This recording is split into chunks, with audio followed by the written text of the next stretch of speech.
Hai korang, hari ni saya nak masak daging landak masak lemak cili api. Bahan yang saya gunakan adalah bawang putih, bawang merah, halia, kunyit, serai, semestinya cili padi dan daging landak. Semua bahan tersebut saya tumbuk dengan lesung batu secara kasar. Korang tak nak tumbuk, boleh juga guna blender. Pulang kepada cita rasa masing-masing ya. Ni daging landak bahagian peha. Sebenarnya saya pun first time masak daging landak sebenarnya. Masukkan daging landak dalam periuk. Sini saya belum hidupkan api lagi ya. Masukkan bahan yang kita tumbuk tadi.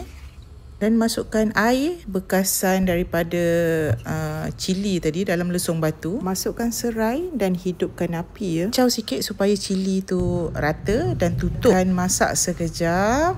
Kemudian masukkan santan ya. Gunakan santan, satu kotak santan yang kecil saja, 200 ml macam tu, dan tambahkan air dan kacau, biarkan santan tu larut sekata dan menggelegak.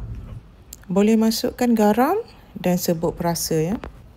Bila rasa dah sempurna dan daging pun dah empuk, siap sedia untuk dihidang dan dimakan bersama keluarga. Selamat mencuba. Yang penting ada bunga cili.